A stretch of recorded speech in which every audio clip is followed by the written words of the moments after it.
मैं तो ये कहता हूं कि जितने ज्यादा इस दलित समाज पर अत्याचार होंगे, जितने ज्यादा दलित समाज के व्यक्ति ठोके पीटे जाएंगे, उतना ही जल्दी ये समाज जो बीएसपी के विरोध में खड़ा है, बीएसपी को जो वोट नहीं कर रहा है, और जो एकमात्र हमारी समाज की जो पार्टी है, जो बीएसपी, उसका कहीं भी सपोर्ट नहीं कर रही। दूसरी पार्टियां, छोटी छोटी पार्टियां, मैं तो उन छोटी छोटी पार्टियों को भी कहना चाहता हूं कि साथियों, अब समय जो है निकल चुका है, पानी हमारे सर से ऊपर हो चुका है। अब हमें सहन करने की जरूरत नहीं है, हमें केवल आवाज उन लोगों से पूछना चाहता हूं, बीएसपी पे तो आप लोग आरोप लगा देते हो, आप कितनी बीएसपी को वोट करते हो? अगर बीएसपी को वोट करते तो बीएसपी आज सत्ता में होती, उनके मंत्री एमएलए एमपी होते, उनके नगर पालिका में सदस्य होते जो कि आपकी आवाज के लिए खड़े रहते। सभी साथियों को जय भीम, मैं अरविंद कुमार। साथियों, अभी मैं जिस बात पर चर्चा कर रहा हूं, अगर वो बात आप लोगों को पसंद आए, मेरी दी हुई राय अगर आप लोगों की समझ में आए, तो हमारे चैनल को सब्सक्राइब करना ना भूलें। हमारे चैनल को सब्सक्राइब करें, वीडियो को अधिक से अधिक लाइक करें, शेयर करें, और अपने जानने वालों से भी लाइक और शेयर कराएं। साथियों, अभी हम देखते हैं कि बहुजन समाज पार्टी कहीं भी किसी भी तरीके से वजूद में नहीं है, और बहुजन समाज रूठा हुआ है बहन मायावती जी से। कोई वीडियो डाली जाती है तो उस पर कमेंट्स ऐसे आते हैं जो कि बहुजन समाज पार्टी ने ना जाने क्या कर दिया। अब मैं बात करता हूं, क्या कोई पार्टी किसी व्यक्ति के द्वारा चलती है या कोई पार्टी जन समुदाय के द्वारा चलती है? कोई भी पार्टी, मेरा जो मानना है, कोई भी पार्टी व्यक्ति विशेष से नहीं चलती। कोई भी पार्टी चलाने के लिए लोगों के बहुमत की जरूरत होती है। अगर किसी पार्टी को लोगों का बहुमत नहीं मिलेगा तो पार्टी नहीं चलेगी, वो सत्ता में नहीं आ सकती। जैसा कि अभी बीएसपी के बारे में हम कहें, बीएसपी को कहीं भी सपोर्ट नहीं कर रही है, बीएसपी के खुद के लोग बीएसपी को सपोर्ट नहीं कर रहे, और उन लोगों पर देखते हैं कि जगह जगह अत्याचार हो रहे हैं, लोगों की पिटाई हो रही है, समाज के जो बच्चियां हैं उनका बलात्कार हो रहा है, उनका शोषण हो रहा है, उन्हें मार दिया जा रहा है। लेकिन वो अपने आप में जो एक वर्ग ऐसा है जो कि सत्ताशाही वर्ग कहें या तानाशाही वर्ग कहें या कह लें ठाकुर पंडित बनिया कहें, वो अपने पैसे के बलबूते पर क्राइम भी करते हैं, और क्राइम करने के बाद अगर पकड़े जाते हैं तो छूट जाते हैं, क्योंकि उनके पास धन है। तो धन की कमी जो बहुजन समाज को सताती है, कहीं ना कहीं वो केस भी हार जाता है और वो डरा सहमा रहता है। आधे से ज्यादा तो ऐसे केसेस होते हैं जो किसी भी व्यक्ति के द्वारा शर्म की वजह से नहीं लिखाए जाते, जुल्म सहते हैं लेकिन केस नहीं करते। अगर केस कर भी दिया तो केस वापस ले लेते हैं, क्योंकि दबाव आ जाता है बहुत ज्यादा। कहीं समाज के ऊपर डरा के दबाव दिया जाता है, कहीं धमका के दिया जाता है, या किसी समाज के ही व्यक्ति के द्वारा जो कि किसी लालच बस उस व्यक्ति से मिले होने के कारण वो समाज का व्यक्ति उस व्यक्ति के पास आता है और उससे समझौता करा देता है, जबकि ऐसा नहीं होना चाहिए। समाज से या उस व्यक्ति से केस नहीं करते और किसी तरीके से वो डराए जाते हैं, धमकाए जाते हैं और उन पर अत्याचार भी किए जाते हैं। तो मैं ऐसे लोगों से कहना चाहता हूं कि ना तो डरने की जरूरत, ना ही सहन करने की जरूरत। अगर हम किसी कानून के विषय में अगर जानकारी रखेंगे तो ना तो हम डरेंगे और ना ही सहमेंगे और ना ही अपने ऊपर अत्याचार होने देंगे। लेकिन हमारा जो समाज है वो बेचारा समाज, उस बेचारे समाज की समझ में कभी नहीं आया और ना आने वाला। साहब कांसीराम समझाते रहे, जैसे तैसे उन्होंने समझा के एकजुट कर पाया। उससे पहले बाबा साहब ने पूरा जीवन लगा दिया इसी दलित समाज को समझाने के लिए, SC ST OBC को, और इस नालायक समाज के समझ में नहीं आया। वो ठुकता भी रहा, हजारों वर्षों से उस पर अत्याचार भी होते रहे, और कहीं ना कहीं इस अत्याचार को सहने की उसकी आदत पड़ गई। अब उसकी वजह क्या रही कि हम पूरी तरीके से शिक्षित नहीं हो पाते हैं। हम शिक्षा के अभाव में जीवन जीते रहते हैं और अपने बच्चों के ऊपर भी वही जो अत्याचार है उन्हें लाद देते हैं, उन्हें दे देते हैं। उन्हें सताया जाता है, तड़पाया जाता है, रुलाया जाता है, उनका बलात्कार किया जाता है, लेकिन हम लोग जो है किसी भी तरीके से आवाज उठाने से डरते हैं। ये हमारे अंदर बुज़दिली है। अगर हम शिक्षित हो जाएंगे, पढ़े लिखे हो जाएंगे, तो हम अत्याचार सहन करने की क्षमता जो हमारे ऊपर है वो कम हो जाएगी। हम किसी भी अत्याचार अगर होते हुआ देखेंगे या हमारे ऊपर होगा तो हम उसका विरोध करेंगे, लेकिन जो हमारा समाज है वो समझने को तैयार नहीं है। खूब अत्याचार होते हैं, ठोके जाते हैं, पीटे जाते हैं उनके, और सताए भी जाते हैं।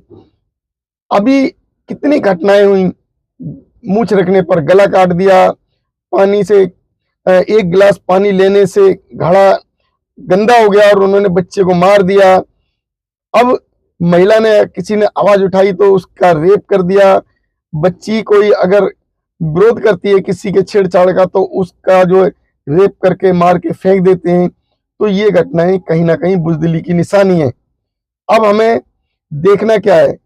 मैं तो ये कहता हूं कि जितने ज्यादा इस दलित समाज पर अत्याचार होंगे, जितने ज्यादा दलित समाज के व्यक्ति ठोके पीटे जाएंगे, उतना ही जल्दी ये समाज इसके समाज के समझ में आएगा, क्योंकि उतनी जल्दी समाज समझ सकेगा कि ये समाज जो BSP के विरोध में खड़ा है, BSP को जो वोट नहीं कर रहा है, और जो एकमात्र हमारी समाज की जो पार्टी है जो BSP, उसका कहीं भी सपोर्ट नहीं कर रहे हैं। अभी हमारी जो दूसरी पार्टियां, छोटी छोटी पार्टियां, मैं तो उन छोटी छोटी पार्टियों को भी कहना चाहता हूं कि साथियों, अब समय जो है निकल चुका है, पानी हमारे सर से ऊपर हो चुका है। अब हमें सहन करने की जरूरत नहीं है, हमें केवल आवाज उठाने की जरूरत है। अगर समाज के व्यक्ति ठोके पीटे जाएंगे, जितने ज्यादा समाज के व्यक्ति ठोके पीटे जाएंगे, उतने जल्दी ये समाज परिवर्तित हो जाएगा और उतनी जल्दी ये समाज अपने समाज की पार्टी को वोट देने लगेगा, क्योंकि इसे समाज की पार्टी की याद आने लगेगी। समाज की पार्टी से मतलब है उस पार्टी की जो कि उनके हक की लड़ाई लड़ती है, उनके हक के लिए काम करती है, उनके हक की बात करती है। जो समाज के वो व्यक्ति जो आज कह देते हैं बहन जी, जो कि बी पार्टी हो गई, बहन जी जो कि बीजेपी के कहने पर चलती हैं, मैं उन लोगों से पूछना चाहता हूं, BSP पे तो आप लोग आरोप लगा देते हो, आप कितनी BSP को वोट करते हो? अगर BSP को वोट करते तो BSP आज सत्ता में होती, उनके मंत्री MLA MP होते, उनके नगर पालिका में सदस्य होते जो कि आपकी आवाज के लिए खड़े रहते, आपके साथ के लिए खड़े रहते, आपके वजूद के लिए खड़े रहते हैं। लेकिन हम लोग क्या करते हैं? हम लोग पूरी तरीके से BSP के विरोध में आके खड़े हो गए। हमने एक दूसरे से कह के पार्टी को खत्म करवा दिया। इसका खामियाजा हमें भुगतना पड़ रहा है। जगह जगह अत्याचार हो रहे हैं और जगह जगह शोषण हो रहे हैं। अभी इतने शोषण हुए, सब कुछ हुआ, लेकिन हमने दिल्ली में अपना एक भी कैंडिडेट जिताकर लेकर नहीं आ पाए जो विधानसभा में हमारी आवाज उठाए। तो अत्याचार तो वो नहीं है। अब जब अत्याचार सहन करने की आदत पड़ गई है, अत्याचार सहन करने की क्षमता जो है आ गई है, तो गुलामी करते रहो। अगर गुलामी करते रहोगे तो इसी तरीके से अत्याचार होंगे। अगर अभी भी समझ में नहीं आया तो आने वाले समय 2027 में तुम्हें और अच्छी तरीके से समझा दिया जाएगा, क्योंकि तुम्हारे ऊपर अत्याचार बढ़ेंगे, घटेंगे नहीं, ये ध्यान रख लेना। अगर तुम अपने समाज की पार्टी को लेके आओगे, अपने समाज की पार्टी को बहुमत में सत्ता में लेके आओगे, तभी तुम सत्ता में खड़े हो पाओगे, तभी तुम्हारे साथ पुलिस या प्रशासन रहेगा। ये अपने दिमाग में बैठा लीजिए, क्योंकि सत्ता उसकी होती है जिसका बहुमत होता है। कहावत है कि जिसकी लाठी में जोर होता है ना, भैंस उसकी होती है। अगर तुम्हारी लाठी में जोर है तो जो है भैंस को छीन सकते हो। मेरा इस कहावत से मतलब है कि अगर तुम्हारे वोट की ताकत है तो तुम कोई भी काम प्रशासन से करा सकते हो, तुम्हारे पक्ष में प्रशासन खड़ा रहेगा। अब चारों तरफ हमने देख लिया, अपनी पार्टी से अलग हटके हमने वोट कर लिए किस पार्टी को? बीजेपी पार्टी को। बीजेपी ने क्या किया? तुम्हारी सारी नौकरियां खत्म कर दी, तुम्हारा आरक्षण खत्म कर दिया, जगह जगह बाबा साहब की मूर्तियां तोड़ी जाती हैं, जगह जगह तुम्हारे पेशाब कर दी जाती है, जगह जगह बहन बेटियों का रेप किया जाता है, और क्या क्या करवाओगे अभी भी समझ में नहीं आया नालायकों। अभी भी विरोध करने में खड़े हो जाते हैं हम उस बीएसपी के, जिस पार्टी का जो है हमें साथ देना चाहिए, जिस पार्टी ने आज हमें बोलने के लायक खड़ा कर दिया, और हम उस पार्टी का विरोध कर रहे हैं। हम तब समझेंगे जब हम पूरी तरीके से उसी पुरानी व्यवस्था में आ जाएंगे। हमारा संविधान बदल कर लाके खड़ा कर दिया, अभी भी हम चुप हैं। अभी भी हमने सत्ता जो किसकी लाके रख दी? जिसने संविधान को बदला। तो अब कब समझ में आएगा, कब समझ पाओगे? हमें तो लगता है कि ऐसे ही बने रहोगे और गुलाम बने रहोगे। तो अगर अपनी सत्ता चाहिए, अपना शासन चाहिए, तो अपने दिमाग की बत्तियों को खोल लो, जला लो बत्ती को दिमाग की, कि तुम्हारे कौन हक में बात करेगा और तुम्हारे कौन विपक्ष में। अगर आपके समाज में अगर एकता नहीं आएगी, एकजुटता नहीं होगी, तो इसी तरीके से अत्याचार होंगे। साथियों, 27 दूर नहीं है, केवल 1.5 साल का समय रह गया है। अब 1.5 साल के समय में अगर आपने अपने को, अपने अड़ोस पड़ोस को, अपने परिवार को, अपने भाई बंधु को, रिश्तेदार को अगर नहीं समझा पाए कि 2027 में केवल बीएसपी को वोट करना और किसी पार्टी को वोट नहीं करना, अगर नहीं समझा पाए तो अत्याचारों से नहीं बच पाओगे। क्योंकि अगर तुम्हारी पार्टी जो बहुमत आएगी तभी तुम अत्याचारों से बच पाओगे। मैं सभी SC ST OBC के भाइयों से अनुरोध करता हूं, अगर मेरी बात आप लोगों की समझ में आए तो हमारे चैनल को सब्सक्राइब करना, वीडियो लाइक करना, शेयर करना और जन जन तक पहुंचाइए, जिससे 2027 तक हमारे जो बहुजन है SC ST OBC वो समझ जाएं और अपनी पार्टी को वोट करें।